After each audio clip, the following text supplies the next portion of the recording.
We all know Lake Superior is the largest freshwater lake in the world by area and volume.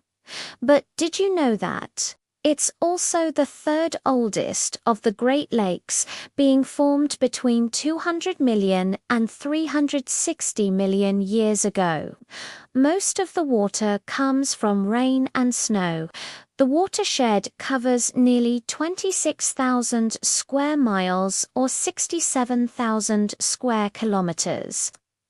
That's bigger than all but 14 US states, and while it has no outlet, which makes it an inland lake, it still receives over 2,000 cubic feet per second of water through rivers and streams. And while it has no outlet, its water does eventually make its way out into the Atlantic Ocean through the Mississippi River. And believe it or not, the lake's water level actually affects the ocean tides. Today we'll look at this magnificent lake and some of the towns that surround it. So let's begin.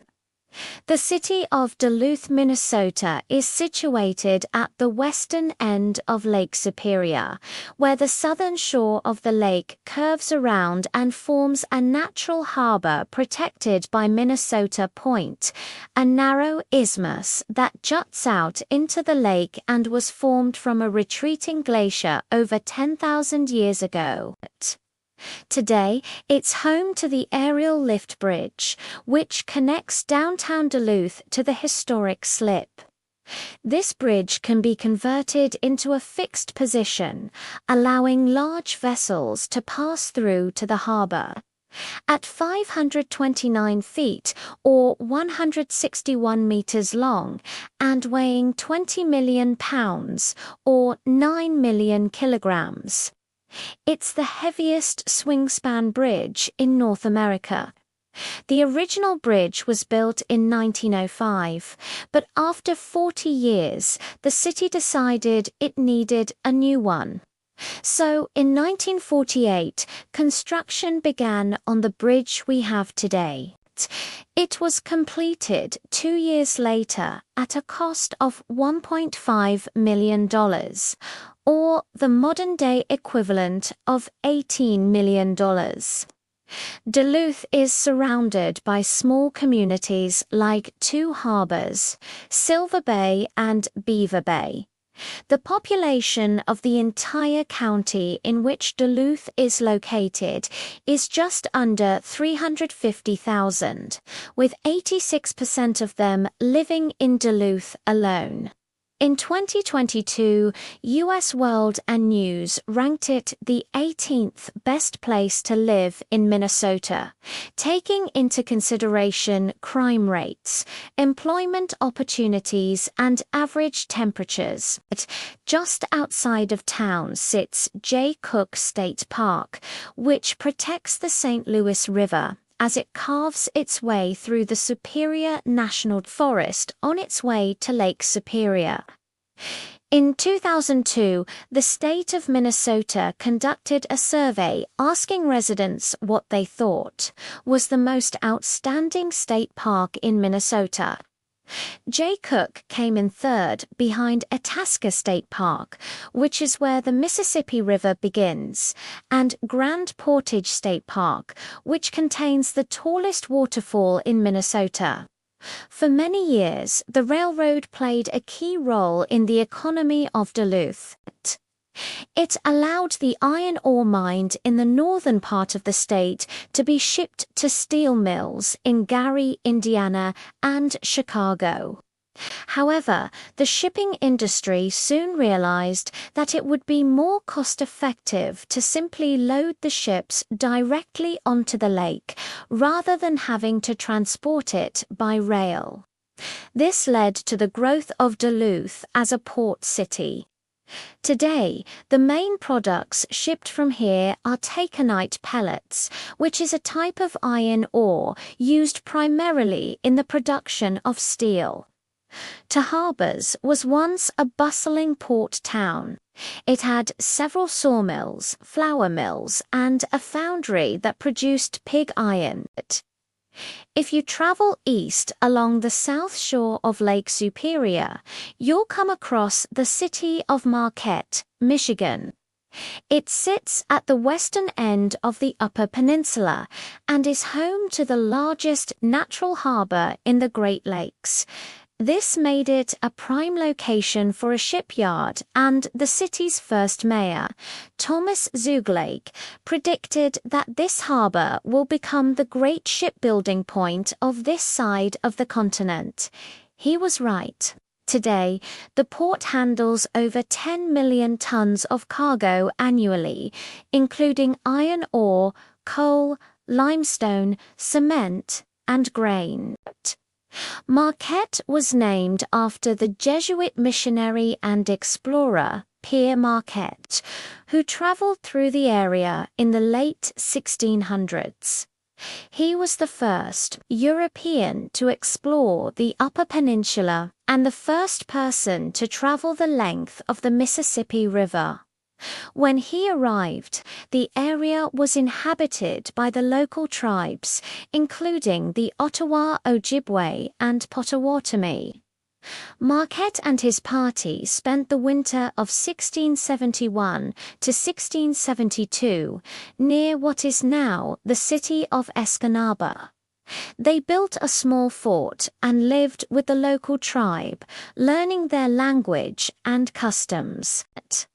Marquette learned that the tribes referred to the large lake nearby as Gitchigumi, which means big water in the Ojibwe language. The name was later used by Henry Rowe Schoolcraft, an American writer and ethnologist.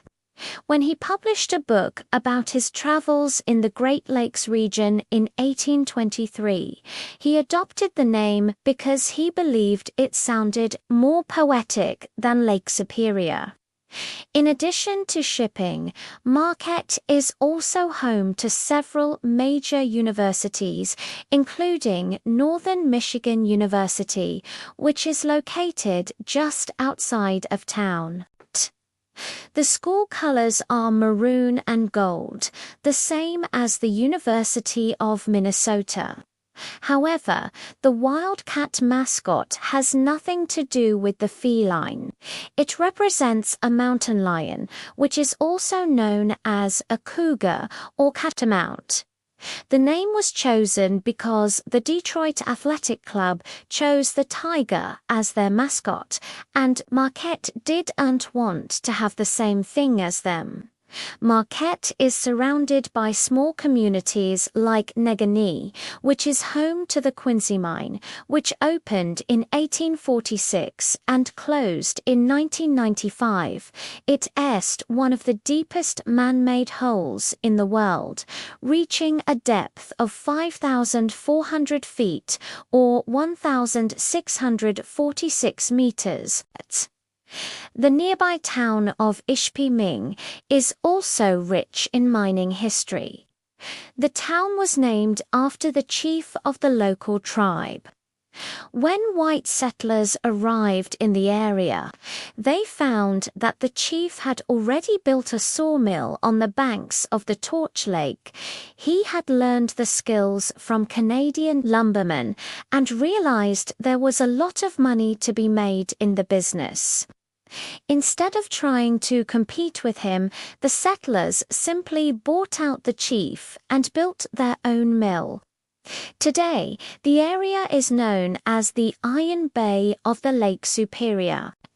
Visitors come from around the world to hike the area's many trails and camp in the forests and alongside the lakes.